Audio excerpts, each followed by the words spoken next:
નમો અરિયંતાણમ નમો સિદ્ધાણમ નમો આયર્યાણમ નમો વજ્જાયાણમ નમો લોહે સૌવસાઉણમ એસો પંચ નમોકારો સૌવ પાવપનાસણો મંગલાણમ ચ સૌવેસી બડમમ વૈ મંગલમ મંગલમ ભગવાન વીરો મંગલમ ગૌતમ પ્રભુ મંગલમ હું સ્થૂલભદ્રાદ્યા જૈન ધર્મો સ્તુ મંગલમ. પ્રવચનનો વિષય છે નવી સવાર નવો વિચાર. આજથી લગભગ 1100 વર્ષ પૂર્વે બનેલો અને આશરે 300 જેટલા નીતિ સૂત્રોથી સુશોભિત એવો નીતિ વાક્યામૃત નામનો આ ગ્રંથ, જેમ વર્ષા ઋતુ આવે અને આકાશમાંથી ધોધમાર વરસાદ વરસતો શરૂ થઈ જાય, ઠંડુ મીઠું શીતલ જલ જેમ આકાશમાંથી વરસવાનું થાય છે, બસ ઠીક ઉસી તરફ આ તો કદાચ આકાશનું ચોમાસું 4 મહિનાનું હોય છે, પરંતુ આવા ગ્રંથકાર મહાત્માઓ 12 મહિના માટે વરસવા માટે તૈયાર હોય છે, વરસતા હોય છે, 12 ખાંગા મેઘની જેમ વરસતા રહેતા હોય છે. રોજ એક શુભ વિચાર, રોજ એક નવી વાત આપણા મગજની અંદરમાં ઘુસાડવા માટે અથવા તો આપણા મગજની અંદરમાં એ વિચારોના બીજને નાખવા માટે આવા મહાત્માઓ તનતોડ પ્રયત્ન કરતા હોય છે. આવો જ એક મજાના સૂત્રો દ્વારા આપણે રોજ વિચારતા 74 નંબરનું સૂત્ર આપણે ગઈકાલે જોયું કે સુખ કોને કહેવાય. હવે એનાથી ઓપોઝિટ વાત, તે સુખ નથી. યત્ર નાસ્તિ મનોનિવૃત્તિ.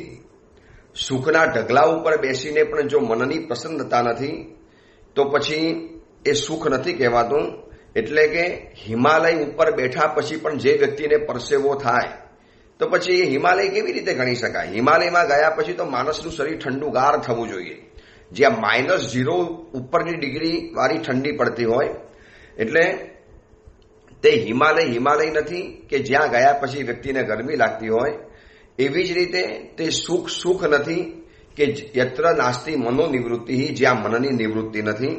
હવે એક બીજી એનાથી ઓપોઝિટ વાત કરે છે 75 નંબરના સૂત્રની અંદરમાં, તદ દુઃખમ અપી ન દુઃખમ. એ દુઃખને દુઃખ નથી કહેવાતું. યત્ર ન સંક્લિશ્યતે મનઃ. એટલું અદ્ભુત આ સૂત્ર છે. કદાચ એક સૂત્રને જો માર્ક્સ આપવાની અંદરમાં જઈએ તો વધુમાં વધુ માર્ક્સ આ 2 સૂત્રને આપવાનું મન થાય. કારણ કે દુનિયાએ જેને સુખ દુઃખ માન્યું છે એના કરતાં આખી ઉલટી વાત માતાવી છે. આખી દુનિયા સુખ, સામગ્રી, સગવડ, ભૌતિક ચીજો આ બધાને સુખ માને છે. જ્યારે મહાત્મા કહે છે એ વસ્તુ તમારી પાસે હોય ન હોય એ તો બધો પુણ્યનો ખેલ છે, પુણ્યનો ઉદય છે. પુણ્યનો ઉદય છે તમારી પાસે સારી વસ્તુ આવી જવાની, પુણ્યનો ઉદય છે તમારી પાસે શ્રેષ્ઠ ચીજો આવી જવાની. એટલે એ કઈ મોટી વાત નથી. ખરી વાત એ છે કે એ બધી વસ્તુ હોય કે ન હોય છતાં પણ તમારું મન પ્રસન્ન છે તો તમે જીવનની અંદરમાં સુખી રહેલા છો. હવે આજે એનાથી ઉલટી વાત, તદ દુઃખમ અપી ન દુઃખમ. એ દુઃખને દુઃખ નથી કહેવાતું જ્યાં મનની અંદરમાં ઉદ્વેગ નથી, મનમાં સંકલેશ નથી, મનની અંદરમાં કોઈના પ્રત્યે દ્વેષ નથી, મનમાં નફરત નથી, મનની અંદરમાં ઉદાસીનતા નથી, મનની અંદરમાં બસ બિચારાપણું નથી, મનની અંદરમાં એકલવાયાપણું નથી. મન એમ માની લે બસ આ દુનિયામાં મારું કોઈ નથી, હું તો સાવ નકામો છું, હું તો સાવ એકલો છું, અબ તો મેં હું નહીં, મેરા કોઈ ભી નહીં હે, આ દુનિયામાં સૌથી ખરાબ હું રહેલો છું. આવું બધું જે મનની અંદરમાં ઉદાસીન ભાવ આવી જાય, પોતાના મનને, પોતાના જીવનને નફરત કરવાનું શરૂ થઈ જાય, આને સૌથી મોટું કહેવાય છે, દુઃખ કહેવાય છે. હવે આનો મતલબ શું થયો? આપણે જે વસ્તુઓને દુઃખ માન્યું છે કે બંગલો ન હોય તો મારા જીવનમાં દુઃખ, આપણે છે ને અત્યારે વ્યવહારુ ભાષામાં કેવી રીતે બોલીએ છીએ? હું તમે બધા જ રોડ ઉપર કોકનો સરસ મજાનો સારી ડિઝાઇનનો બંગલો જોયો ને એટલે શું કહી દઈએ? વ્યક્તિ કેવો સુખી છે. લો, બંગલો સારો જોયો એટલે આપણે એને સુખી કહી દીધો. અને ધારાવીની ઝુંપડપટ્ટી પાસેથી પસાર થતા હોઈએ, ગંદામાં ગંદી બસ્તી હોય અને ત્યાંથી પસાર થઈએ અને કાદવ કીચડ રહેલો હોય, આકાશનો વરસાદ એ ઝૂંપડામાં પડતો હોય, ફાટેલા કપડાં પહેરેલા હોય, દીકરાઓ બિલકુલ ભૂખ્યા તરસ્યા બહાર બેઠેલા હોય અને એ જોઈને આપણે શું કહી દઈએ, જો કેવો દુઃખી માણસ રહેલો છે. બસ મહાત્મા કહે છે કે આવી રીતે બહારની નજરથી તમે સુખી દુઃખી નક્કી નહીં કરી નાખો. આ સુખ દુઃખ આટલું બધું સસ્તું નથી કે સામગ્રી મળી એટલે સુખ, સામગ્રી ન મળી એટલે દુઃખ. સુખ અને દુઃખ આખી ઉલટી વાત છે. સુખના ઢગલાની વચમાં પણ માણસ દુઃખી હોઈ શકે છે અને દુઃખના ઢગલાની વચમાં પણ માણસ સુખી હોઈ શકે છે. બસ આ જ વાત સમીકરણ મહાત્મા આપણને સમજાવવા માટે માંગે છે. આપણા જે સુખ દુઃખના જે કાટલા છે ને, મારા અને તમારા સુખ દુઃખના જે તોલમાપ, મારા અને તમારા મનની અંદરમાં લોકોએ, સમાજે, વ્યવહારથી જે સુખ દુઃખની વાતો મગજમાં બેસી ગઈ છે, આનાથી બિલકુલ ઉલટી વાત છે કે દુઃખના ઢગલા છે, પારાવાર દુઃખ છે. એટલું બધું દુઃખ છે કે સાંભળ્યા પછી, જોયા પછી 100% કોઈ પણ વ્યક્તિ કહી દે કે આ વ્યક્તિ દુઃખી છે, છતાં પણ એ વ્યક્તિ અંદરથી પ્રસન્ન હોય, અંદરથી ખુશખુશાલ હોય, એના મનની અંદરમાં સંકલેશનો ભાવ ન હોય. સંકલેશ એટલે ફરિયાદ, સંકલેશ એટલે કચવાટ, સંકલેશ એટલે પોતે જ અંદરમાંથી જર્યા કરે અને બર્યા કરે. તો એ દુઃખને દુઃખ નથી કહેવાતું. ભલે બહારથી દુઃખ દેખાય છે અને દુઃખ એટલે સગવડનો અભાવ, એને દુનિયા દુઃખ બતાવે છે અને સગવડનો ભરપૂર ફાયદો જ્યાં મળે છે એને લોકો સુખ બતાવતા હોય છે. ચાલીને જવું પડે એ દુઃખી, જેને સરસ મજાની કારમાં ફરવા માટે મળે આ સુખી. બસ આ આપણા બહુ ટૂંકી સુખ દુઃખની વ્યાખ્યા છે. પણ જે એસી કારમાં બેસીને પણ જેનું મન પ્રસન્ન નથી આ દુઃખી છે. અને ખુલ્લા પગે રોડ ઉપર ચાલીને જેને જવું પડે છે પણ જેના મનની અંદરમાં સંકલેશ નથી, આ વ્યક્તિનું દુઃખ દુઃખ નથી ગણાતું. તો પછી આ અપેક્ષાએ દુનિયાભરના બધા જ સાધુ સાધ્વીજી ભગવંતો દુઃખી ગણાશે. અમારે તો ચાલવા માટે કાર છે જ નહીં, ગાડી જ નથી, સાયકલ પણ નથી, સ્કૂટર પણ નથી, અમારે પાસ કુછ ભી નહીં હે. આ વખતે હું 2400 કિલોમીટરનો વિહાર કરીને જયારે સુરતથી સુરત પાછો આવ્યો તો ચાલવા માટે ગાડી હતી જ નહીં અને અમારે ચાલીને જવું પડ્યું. શું સાધુ દુઃખી બની ગયા? સમણી ભગવંતો દુઃખી બની ગયા? વિશ્વભરની અંદરમાં पैदल विहार करने वाले साधु साध्वी जी भगवान શું દુઃખી બની ગયા આ અપેક્ષાએ? તો દુનિયા અમને દુઃખી કહી દે. લોકો સમણી ભગવાન કિતને દુઃખી હે, કિતને બેચારે હે. અને જો આ સુખની વ્યાખ્યા ગણીએ ને કે જેની પાસે ઘર હોય, મકાન હોય, ગાડી હોય, પૈસા હોય, બેંકમાં ખાતું હોય, તો પછી એ અપેક્ષાએ સાધુ સાધ્વીજી ભગવાન તો સુખી છે જ નહીં. નથી પરિવાર, નથી બેંકમાં ખાતું, નથી અમારા કોઈ સ્વજનો અમારી સાથે રહેવાના, ન અમારું કહેવાતું કોઈ ઘર, ન ઘરના ભોજન વાપરવા માટે મળે, ન અમારી પાસે કોઈ સુંદર કપડાં, બ્રાન્ડેડ કપડાં, એ સાદા સિમ્પલ વ્હાઇટ કપડાં પહેરીને ફરવાનું. જો આ અપેક્ષાએ જોવાની અંદરમાં જઈએ તો સાધુ માત્ર દુઃખી ગણાતો હશે. પરંતુ સાધુ દુઃખી નથી. કેમ નથી? યત્ર ન સંક્લિશ્યતે મનઃ. આ કન્ડિશન અદ્ભુત છે. દુઃખ તમારી આજુબાજુમાં હોય, તમારે તમારા વિરોધીની વચમાં રહેવાનું હોય. એક ઘરમાં એક સાસુ છે અને વિચિત્ર સ્વભાવવાળી વહુની સાથે રહેવાનું છે, અથવા તો ઘરની અંદરમાં એક પુત્ર વધુ છે જેને સાવ વિચિત્ર સ્વભાવવાળી સાસુની સાથે રહેવાનું છે. ઘરમાં એક પતિ છે જેને વિચિત્ર સ્વભાવવાળી પત્ની મળેલી છે, અથવા તો ઘરમાં એક પત્ની છે જેને સાવ અડિયલ સ્વભાવવાળો પતિ મળેલો છે. છતાં પણ કોઈ પૂછે, બેન કેમ છો? બહુ તકલીફ પડે છે, તમને તમારો પતિ મારે, ગારાગારી કરે, આટલું બધું કરે, કોઈ તકલીફ નથી પડતી? નો, મને કોઈ તકલીફ નથી. અરે હું તો મને એમ થાય છે કે આ તો મારા કર્મો ખપે છે, મારા કર્મનો ક્ષય થઈ રહેલો છે.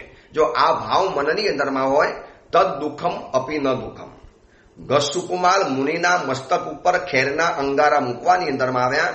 તમે વિચારી શકો છો, રાજકુંવર છે, દીક્ષાનો પહેલો દિવસ નહીં, પ્રથમ રાત્ર છે, દીક્ષા કી પ્રથમ રાત, અને જંગલમાં કાઉસક ધ્યાને ઉભેલા છે અને સોમિલ સસરાએ જોઈ લીધા, या मेरा दामाद यहाँ पे खड़ा हो गया, संयम जीवन ले लिया, मेरी लड़की की जिंदगी बर्बाद कर ली, क्या समझता है, चलो એને પરેશાન કરું.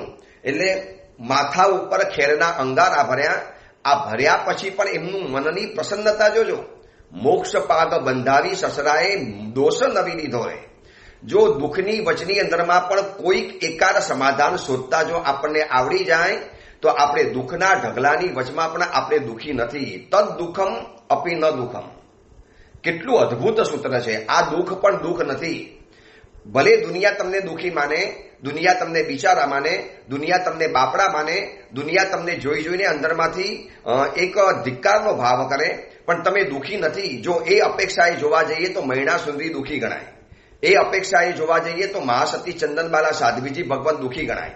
એ અપેક્ષાએ જોવાની અંદરમાં જઈએ તો અંજના સુંદરી દુઃખી ગણાય. એ અપેક્ષાએ જોવા માટે જઈએ તો માતા સતી સીતા પણ દુઃખી ગણાતી હશે.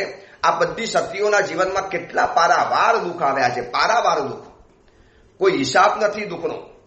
હજી તો મૈણા સુંદરી 18-19 વર્ષની કન્યા હતી. પિતાની પાસે લગ્ન કરાવવા માટે માતાજીએ મોકલી, પણ પિતાજીનો અહંકાર અંદરમાંથી ઉછળી આવ્યો. બોલ બેટા, તને સુખી કરનારો કોણ છે?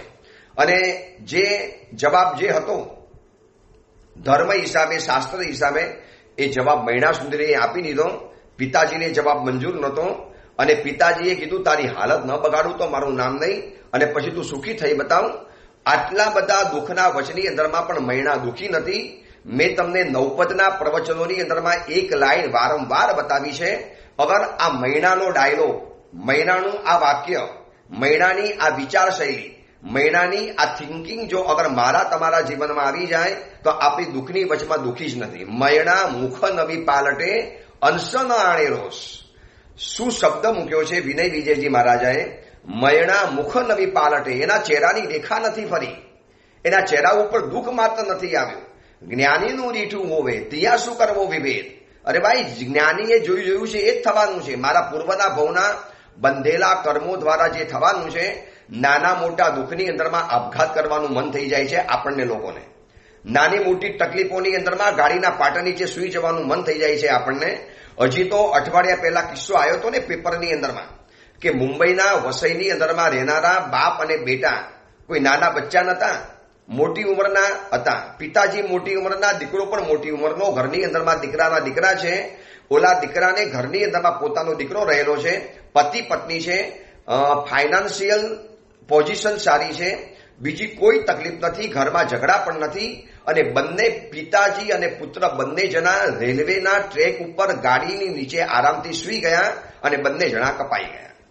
હાહાકાર મચી જાય છે.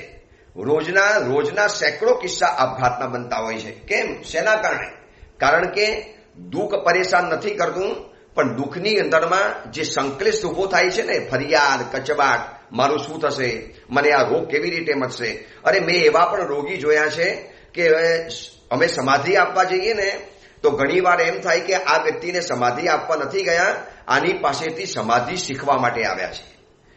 ઉલટાનું આપણને, સાહેબ કોઈ ચિંતા નહીં કરો, સાહેબ મજાની અંદરમાં છું, મસ્ત છું, પ્રસન્ન છું. મારા ગુરુદેવ ભુવન ભાનુસુરેશ્વરજી મહારાજાના નાના ભાઈ હતા, પૂજ્ય પન્યાસ પદ્મ વિજયજી મહારાજ. ગળાની અંદરમાં 3rd સ્ટેજનું કેન્સર. અને એ જમાનાની વાત કે આટલી એડવાન્સ ટેકનોલોજી નથી, આવી સિસ્ટમ નથી, આટલી બધી દવા નથી શોધાઈ. અને એ સમયના ગળાના કેન્સરની અંદરમાં એટલી ભયંકર કક્ષાની પીડા, માથું પછાડવાનું મન થાય. આવી કોઈ લેટેસ્ટ સિસ્ટમો હતી નહીં કે જે રોગ ડામી દે અથવા તો પીડાને ઓછી કરી દે. પણ એ અવસ્થાની અંદરમાં પણ એ દુઃખી નતા, કારણ કે મનમાં સંકલેશ નતો, કારણ કે મનમાં ફરિયાદ નથી, કારણ કે મનમાં કચવાટ નતો, કારણ કે મનની અંદરમાં આર્તધ્યાન નતું, કારણ કે મનની અંદરમાં દુવિધા નથી, કારણ કે મનની અંદરમાં મને જ આવું કેમ થયું, મેં આવું શું બગાડ્યું, હું તો આટલો સારો માણસ હતો, મને જ આવું કેમ થયું, લો મને મારા ધર્મનું ફળ જ ન મળ્યું, મને આવું કશું જ ન થયું. આવું કોઈ જ મનની અંદરમાં વિચાર્યા વગર એ કેન્સરની અંદરમાં 2 વખત માસક શમન કરી દીધા, 35 ઉપવાસ અને 40 ઉપવાસ કરી નાખ્યા. આમે પણ મારે વાપરવાનું તો છે જ નહીં, તો ઉપવાસ કેમ ન કરી લઉં? 3rd સ્ટેજના કેન્સરની અંદરમાં, 4th સ્ટેજના કેન્સરની અંદરમાં જે વ્યક્તિને માસક શમન કરવાનું મન થાય, શું એ વ્યક્તિ કેન્સરના દુઃખની અંદરમાં દુઃખી ગણાતો હશે? તદ દુઃખમ અપી ન દુઃખમ. એ દુઃખ નથી. યત્ર ન સંક્લિશ્યતે મનઃ.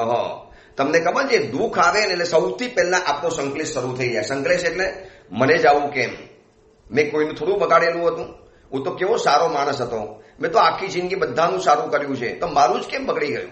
મેં આખી જિંદગી બધાની સેવા કરી તો મારી સેવા કરનારું કોઈ કેમ ના આવ્યું? મેં આખી જિંદગી બધા માટે સારું કર્યું તો મારું જ કેમ બગડી ગયું? મેં આખી જિંદગી પૂનમ ભરી અને ભગવાને મારું ધ્યાન ન રાખ્યું? મેં આટલી બધી 99 યાત્રા કરી અને મારી જીવનની યાત્રા બગડી ગઈ? મેં આટલા બધા ઉપધાન વગેરે કર્યા અને મારા જીવનની આખી સિસ્ટમ બગડી ગઈ? અરે બાબા, તમે ઉપધાન કર્યા એમ નહીં, જેને ઉપધાન આપણને કરવાના બતાવેલા છે તીર્થંકરોના જિંદગીમાં પણ તકલીફો આવી છે. દુઃખ નથી આવવાનું એવું તો જીવનની અંદરમાં નથી, પરંતુ દુઃખ નથી લાગવાનું જ્યારે મન સંકલેશગ્રસ્ત નથી બનતું તો. પરંતુ આપણા કેવું છે જીવનની અંદરમાં નાની મોટી સહેજ તકલીફ આવી ગઈ ને એટલે સીધી ફરિયાદ, કચવાડ, રઘવાડ, દોડધામ, हाय बोय केम आવું થઈ ગયું, क्यों ऐसा हो गया, ऐसा थोड़ी चलता है, ऐसा नहीं होना चाहिए. બસ એટલા બધા મનની અંદરમાં ગૂંચવાડા ઉભા થઈ જાય છે. એટલે ઘણી વખત એવું થાય છે કે દુઃખ તકલીફ નથી આપતું, પણ દુઃખની અંદરમાં જે થનારો સંકલેશ છે ને એ આપણને તકલીફ આપે છે. મેં હમણાં એક વાક્ય વાંચેલું હતું કે ઘરડા માતા પિતાઓને ઉંમર પરેશાન નથી કરતી, ઘડપણ પરેશાન નથી કરતું, વયોવૃદ્ધ માતા પિતાને વૃદ્ધત્વ પરેશાન નથી કરતું, પરંતુ દીકરાનું બદલાયેલું વર્તન એને પરેશાન કરે છે. એવી જ રીતે દુઃખની તો કોઈ તાકાત નથી આપણે દુઃખી બનાવી આપે, પણ જો મન સંકલેશગ્રસ્ત બની ગયું, ફરિયાદી બની ગયું, હાઈવોય કરનારું બની ગયું. સુકુમાર મુનિના મસ્તક ઉપર જ્યારે આ ખેરના અંગારા ભરવાની અંદરમાં આવ્યા, તમે માની શકો છો એમને એમ જ લાગ્યું આ તો સારું થયું, મારો કર્મનો ક્ષય થઈ ગયો, આ તો મારો ઉપકારી છે, મારા સસરા મારા ઉપકારી છે કે જે કર્મોનો ક્ષય કરતા કરતા મારે કેટલા ભવો અને વર્ષો લાગી જાત, પણ આ મારા સસરાએ તો મારી ઉપર મોટો ઉપકાર કરી આપ્યો કે એમના કારણે મારા તકલીફ, મારા રોગો આટલા જલ્દીથી દૂર થઈ ગયા. વાહ, હું તો એમનો ઉપકાર માનું છું. આ શું થઈ ગયું ખબર છે? પોઝિટિવ થિંકિંગ કરવાના કારણે દુઃખ એમનું જીવનની અંદરમાં હળવું થઈ ગયું. હું આ પ્રવચન સાંભળનારા બધાને કહું છું, મારા તમારા જીવનની અંદરમાં કેટલીક તકલીફો તો આવવાની છે, કારણ કે પુણ્ય ઓછું કરીને આવેલા છે, સંપૂર્ણ પુણ્ય લઈને આવેલા છે. પુણ્ય અધૂરું કર્યું, પુણ્ય અડધું કર્યું, પુણ્ય આધાહી બાંધા, પુણ્ય સંપૂર્ણ બનાવ્યું નથી, કારણ કે ધર્મ ક્યારે પૂરો કર્યો નથી. હવે આ ચાતુર્માસના દિવસો આવશે, અમે કહીશું રોજ પ્રવચનોની અંદરમાં જાઓ, પરમાત્માની પૂજા કરો, રાત્રિ ભોજનનો ત્યાગ કરો, આ ફલાણું વગેરે કરો. નહીં સાહેબ, નહીં ફાવે, તો બહુ ભારે પડી જાય, એસા તો જમતા ही નહીં. એટલે પુણ્ય અધૂરું કર્યું અને ફલ વળી પાછું પૂરેપૂરું માંગવાનું. આ પ્રવચન સાંભળનારાને ફરી વખત કહી દઉં છું, દુઃખ મારા તમારા જીવનનો અવિભાજ્ય અંગ છે. દુઃખ મારા તમારા જીવનની અંદરમાં લખાયેલું છે. તકલીફ તો આવવાની એટલે આવવાની, પણ આ બધી તકલીફોના વચની અંદરમાં જો મન સંકલેશગ્રસ્ત નથી બનતું, મન જો પ્રસન્ન છે, મન જો સદા બહાર છે અને મનની પાસે આવું એક પોઝિટિવ થિંકિંગ આવી જાય કે ભાઈ મારું જ પોતાનું કર્મ છે, મારાથી જ કોઈ ભવમાં એવું કર્મ બંધાઈ ગયું કે જેના કારણે મને આ જીવનમાં તકલીફો આવી ગઈ. આ મૈણા સુંદરી, અંજના સુંદરી, સતી સીતા, દ્રૌપદી કે નલ દમયંતી, ચંદનબાલા, આ બધી જ મહાસતીઓ દુઃખના દાવાનળના વચની અંદરમાં પણ દુઃખી નથી. કેમ? કારણ કે એમનું મન સંકલેશગ્રસ્ત નથી બન્યું. આ તો કોઈએ તકલીફ આપી, કોઈ વિચિત્ર વ્યક્તિ આપણા જીવનની અંદરમાં આવી ગઈ એટલે એટલી બધી હાઈવો હોય, એટલી બધી રડારડ, બસ જાણે કે જીવનના બધા દુઃખો એની ઉપર તૂટી પડેલા હોય. ચલો ખતમ થઈ જાઉં, મરી જવું, આપઘાત કરી નાખું, સુસાઇડ કરી નાખું. મરવાથી કંઈ કામ નથી થવાનું. મરશો તો તમારું શરીર મરશે, કર્મ નથી મરવાના. કર્મ તો એનો હિસાબ લઈને જવાના છે, કર્મ તો એનો હિસાબ માંગવાના છે. કર્મ થોડો એમ કહી દેશે ભાઈ ઠીક છે તું આ ભવમાં મરી ગયો એટલે મારી અહીંયા સ્કીમ પૂરી થઈ ગઈ. કર્મ તો ભવો બહુ તમારી પાછળ ચાલવાના છે.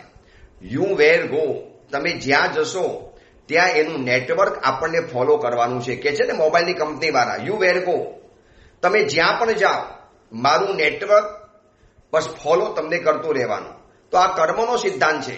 તમે જ્યાં જશો ત્યાં કર્મ પાછળ જવાનું છે. તો કોણ બચાવશે આપણને? રડવાથી કોઈ ફાયદો નહીં થાય. આપણે ગમે એટલી રાડારાડ કરીશું, કશું જ નથી થવાનું, ઉલટાનું દુઃખ ડબલ થઈ જવાનું છે. એક આ વાત પણ સમજી જવા જેવી છે કે દુઃખ આવ્યા પછી જો રડીશું, સંકલેશ કરીશું, આર્તધ્યાન કરીશું, ફરિયાદો કરીશું, કચવાડ કરીશું, બીજાના ઉપર બ્લેમ કરીશું, દ્વેષ કરીશું, તો દુઃખ જે છે એના કરતા પણ દુઃખ વધી જવાનું છે. તો એના કરતા શાંતિથી દુઃખને સહન કરી લો. ઉનાળાની ગરમી છે અને વળી પાછો સૂર્ય નીચે બેસે છે, શું હાલત થાય? એક તો 50 ડિગ્રી ગરમી અને ટેરેસની અંદરમાં જઈને વળી પાછો સૂર્યના તડકા નીચે બેસી ગયો. બપોરે 12 વાગે 50 ડિગ્રીની ગરમી છે અને ટેરેસ ઉપર જઈ અને વળી પાછો ખુલ્લા આકાશ નીચે ગરમીમાં બેસી ગયો, દોસ્ત આ તો વધારે તકલીફ પડવાની. તો શું કરવું પડે? એવા સમયમાં કોઈ એસી કમરામાં જઈને બેસી જવું પડે, કોઈ પંખા નીચે જઈને બેસી જવું પડે. બસ આવી જ રીતે જ્યારે દુઃખ આવે છે ત્યારે તમારે બીજા નવા દુઃખને પેદા નહીં કરો, ઉલટાનો પોઝિટિવ વિચારી અને એ દુઃખથી દૂર ચાલ્યા જાઓ. હમણાં થોડા દિવસ પહેલા એક પરિચિત શ્રાવકના ઘરની અંદરમાં જવાનું થયું. એમને શારીરિક બહુ મોટો રોગ આવેલો હતો. મેં એમને ઘરમાં જઈને આ જ સમજાવ્યું. મેં કહ્યું, દેખો સાવકજી ભાઈ, તકલીફ તો આવી છે, હવે આ તકલીફ મિટાવી મારા તમારા હાથમાં નથી. દુનિયાનો કાબેલમાં કાબેલ ડોક્ટર પણ આ રોગને કદાચ મટાડી નહીં શકે. હવે જે છે આ રોગને સ્વીકારી, પોઝિટિવ વિચારી અને આમાંથી હરવા થઈ જાઓ. પછી ફરી વખત મળવા માટે ગયો અને સાવકભાઈએ કીધું, સાહેબ આપની એ વાત ઉપર મેં વિચારણા કરી અને અમલમાં મૂક્યો. હવે મને ખાલી આ રોગની પીડા છે, પણ રોગના કારણે બીજી પીડા નથી. સમજી ગયા? પીડાની પીડા છે એ વાત બરોબર છે, પણ પીડાને મનની અંદરમાં ગણી ગણીને વળી પાછી નવી પીડા કેમ પેદા કરવાની? વળી પાછું નવું દુઃખ પેદા કેમ કરવાનું? આ તો દુઃખના કારણે તો દુઃખી છીએ, પણ દુઃખમાં રડવાનું, આંખ ધ્યાન કરવાના, આંસુ પાડવાનું, છાતી કૂટવાની, માથા પછાડવાના, હાયહોય કરવાની, ઝઘડવાનું, સંકલેશ કરવાનો, આ બધા સંકલેશ છે. અને આ સંકલેશના કારણે દુઃખ બમણું થઈ જવાનું, દુઃખ ડબલ થઈ જવાનું. ઉલટાનું દુઃખને સિંગલ રાખી દો ને. દુઃખ આવ્યું, પોઝિટિવ વાત, જ્ઞાનીનું રીઠું હોવે ત્યાં શું કરવો વિવેદ. ભાઈ એ તો જ્ઞાનીએ જોયું હશે, થઈ ગયું છે. હવે આમાં શું થવાનું હતું? એ દુઃખને દૂર કરવાની કોશિશ કરવાની છે, ના નથી પાડતો. પરંતુ રડવાથી, હાયહોય કરવાથી, માથા પછાડવાથી કે કોઈકને બ્લેમ કરવાથી તો કોઈ ફરક નથી પડવાનો. એટલે મહાત્માએ સરસ મજાનું સૂત્ર બતાવ્યું, તદ દુઃખમ અપી ન દુઃખમ. તે દુઃખ નથી જ્યાં મન સંકલેશગ્રસ્ત બનતું નથી. અને સંકલેશ એટલે મેં તમને બતાવ્યું ને, સંકલેશ એટલે આજ દુઃખ આવ્યા પછી દુઃખનું રિએક્શન જે ઊભું થાય, આને કહેવાય છે સંકલેશ. એકદમ શોર્ટ સિમ્પલ વ્યાખ્યા. દુઃખ આવ્યું અને એના કારણે પછી જે રિએક્શન આવે છે ને, તમને કહું, વરસાદ પરેશાન નથી કરતો, પણ વરસાદ આવ્યા પછી જે કાદવ કીચડ સર્જાય છે ને, એના કારણે વરસાદની આપણે પરેશાની થાય છે. વરસાદ તો ઉલટાનો સારો છે, પાણી પીવા માટે મળે, ઠંડક મળી જાય. આ ધોમ તકતી ગરમીની અંદરમાં આપણે શેકાતા હતા, એમાં આપણને ઠંડક મળી ગઈ. એટલે વરસાદ નુકસાન નથી કરતો, પરંતુ વરસાદ વરસ્યા પછી જે કાદવ કહી જાય છે ને, એનાથી આપણને પરેશાની થાય છે. એટલે દુઃખ તકલીફ નથી આપતું, દુઃખની અંદર આવ્યા પછી સંકલેશ જે થાય છે એ બહુ હેરાન કરી નાખે છે. સંકલેશ જે થાય છે ને, એ જ અંદરમાંથી આપણને પરેશાન કરતા જાય છે. એટલે બહુ સીધી વાત, તદ દુઃખમ અપી ન દુઃખમ યત્ર ન સંકલિશ્યતે મનઃ. તે દુઃખ નથી કે જ્યાં તમારા મનની અંદરમાં એના કોઈ સંકલેશ નથી, એનું કોઈ રિએક્શન નથી. એટલે એટલું નક્કી કરો, જીવનમાં જે પણ કાંઈ દુઃખ આવ્યું, એ દુઃખની પાછળ નવું દુઃખ પેદા નથી કરવું. સમજ્યા ને? દુઃખની પાછળ નવું દુઃખ પેદા એટલે દરિયામાં શું થાય છે? એક તરંગ આવ્યું, એક મોજું આવ્યું, એ મોજું બીજા મોજાને પેદા કરે, એ મોજું ત્રીજા મોજાને પેદા કરે, અને આમ કરતા કરતા કરતા કરતા આગળ મોજાની ચેનલ ચાલતી જાય છે. તો આપણે ચેનલને અટકાવી દો. દુઃખ આવ્યું, બસ અટકી જાઓ.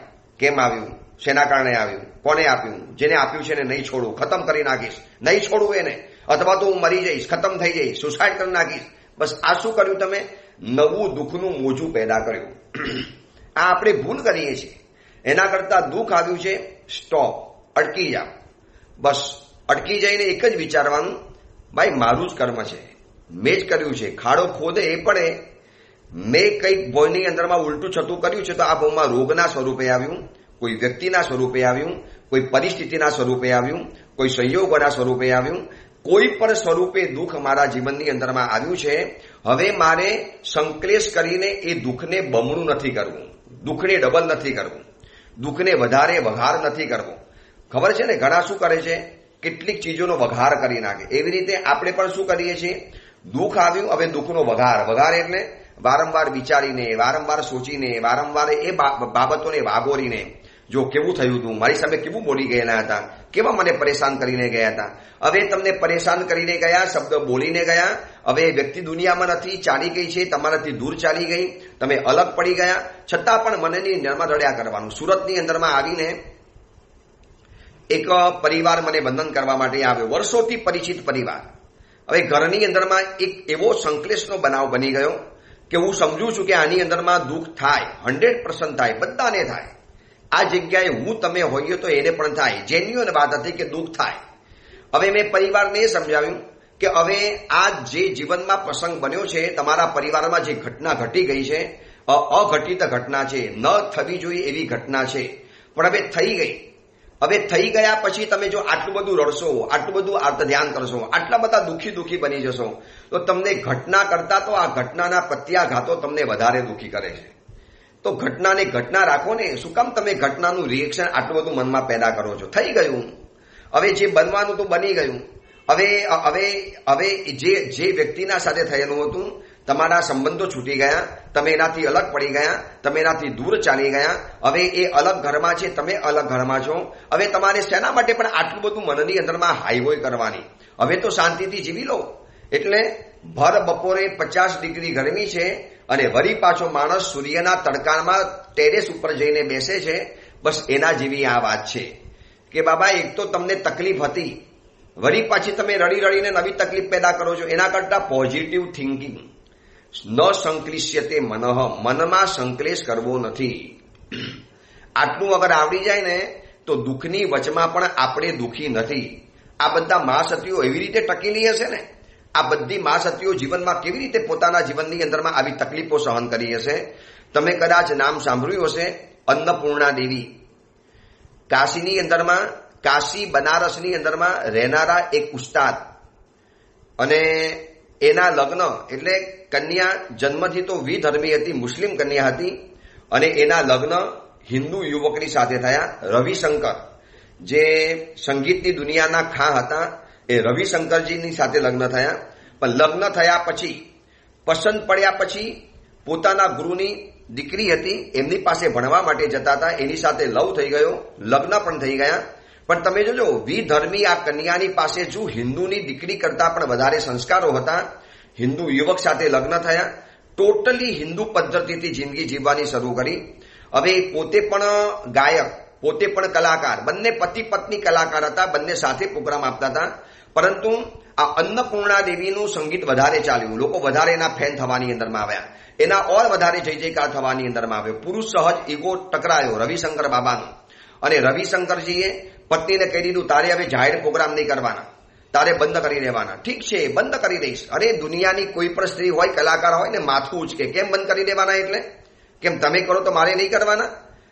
તમારા કરતા મારું વધારે ચાલે, એમાં હું શું કરું? તમે તમારું સુધારો પરફોર્મેશન, એમાં મારું કેમ અટકાવો છો? આવી કોઈ કહેતા કોઈ ફરિયાદ નહીં. જોજો, આ સંકલેશ નથી. ઘરમાં બેસાડી દીધી, દીકરો થયો. હવે દીકરો, અને છેલ્લે પતિએ ડાયવોર્સ લઈ લીધા, પતિએ બીજા લગ્ન કરી પણ લીધા. આને બીજા લગ્ન જિંદગી પર નથી કર્યા. ઉલટાનો પોતાની સાથે રહેલા દીકરાને એના પિતાએ પડાવી દીધો.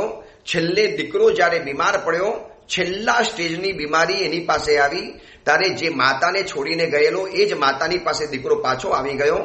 માં એને કહેતી પણ નથી, કેમ પાછા આવવું પડ્યું? લો, બાપે ન રાખે એટલે મારી પાસે આવી ગયા. આ તકલીફની અંદરમાં જ્યારે એકલી હતી ત્યારે છોડીને ચાલી ગયા. આવી કોઈ કહેતા કોઈ ફરિયાદ નહીં. અને પોતાના દીકરાને ગમે એટલા માટે સ્પેશિયલી સંગીતના પ્રોગ્રામ માત્ર દીકરાને રૂમમાં બેસાડીને આપે, દીકરાની આ તકલીફ દૂર થઈ જાય માટે. અને જિંદગીભર માટે બીજા લગ્ન નથી કર્યા. ઉલટાનું કોઈ નિંદા કરવા માટે આવે ને રવિશંકરની, તો કહી દે, નહીં બોલવાનું, મારા પતિ હતા, પતિ માટે હું ખરાબ ક્યારે પણ ન બોલી શકું. તમે વિચારી શકો છો, ભરેસરની સજ્જાઈમાં મહાસતીઓની જીવન કથા તો આપણે સાંભળેલી હતી, પણ એક મુસ્લિમ ઘરાનાની અંદરમાં જન્મેલી આ અન્નપૂર્ણા દેવી, સંસારી નામ એનું પહેલું નામ ભૂલી ગયો છું, મારી ડાયરીની અંદરમાં લખેલું છે. અને એની સાથે લગ્ન કર્યા પછી આખી જિંદગીની અંદરમાં દુઃખ સિવાય કશું જ નથી જોયું. અરે પોતાની કલાને અટકાવી નાખી, કલાનું ગળું ઘોટી નાખ્યું. અરે એના લોકો ફેન વધારે બને, એમાં એનો શું ગુનો રહેલો હતો? આ જમાનાની બીજી કોઈ કન્યા હોત ને તો કોર્ટ ઉપર જા, ગમે તે ધમપછાડા કરત. પતિ પાસેથી નથી ભરણ પોષણ માંગ્યું, નથી કોઈ દાવો માંગ્યો, કોઈ કહેતા કોઈ ફરિયાદ નથી કરી, અને સરસ મજાની જિંદગી જેવી લીધી. એમ લાગે કે ભરેસરની સજ્જાઈની અંદરમાં આવનારી મહાસતી જેવી આ અન્નપૂર્ણા દેવી પણ આધા રહેલા હતા. આ જમાનાની વાત કરું છું, કે દૂરની જમાનાની વાત નથી કરતો. તો એટલે શું થયું ખબર છે? દુઃખની અંદરમાં હરવા રહેવાનો એક જ રસ્તો છે, એમાં સંકલેશ નહીં કરવાનો, એમાં મનની અંદરમાં હાઈબોય નહીં કરવાની, મનની અંદરમાં બહુ ઝાઝું દુઃખનું રિએક્શન પેદા નહીં કરવાનું. એટલે શરીર તો કેન્સરગ્રસ્ત હતું, ઉલટાનું તમે રડી રડીને કેન્સર તો સહન કરવાનું, વળી પાછું આ રડવાનું પણ દુઃખને સહન કરવાનું. ઉલટાનું તમને કોઈ કહેવા માટે આવે ને, હાય હાય તમને તો कैंसर થઈ ગયું, आपको तो बीमारी आ गई. अरे बीमारी आ गई तो कर्म का क्षय करने का मौका मिला, मुझे कोई तकलीफ नहीं है, आप कोई चिंता मत करो. ઉલટાનું આપણે એને સમજાવીએ, આપણે એને મનાવીએ તો જીવનની અંદરમાં પોઝિટિવ મન પેદા થશે અને એના કારણે મન સંકલિતગ્રસ્ત નહીં બને. બહુ મજાનું આ સૂત્ર છે. તદ દુઃખમ અપી ન દુઃખમ યત્ર ન સંક્લિશ્યતે મનઃ. તે દુઃખ નથી જ્યાં મનની અંદરમાં કોઈ સંકલેશ જ નથી, મનની અંદરમાં કોઈ હાઈવોય નથી. બસ આવું મન આપણા જીવનમાં બને. આ અંગેની બીજી વિશેષ વાત આપણે આવતીકાલે કરીશું. એ જ મંગલ કામના મંગલ ભાવના. જીનાગના વિરુદ્ધ કાંઈ પણ બોલાયું હોય તો મિચ્છામી દુક્કડમ.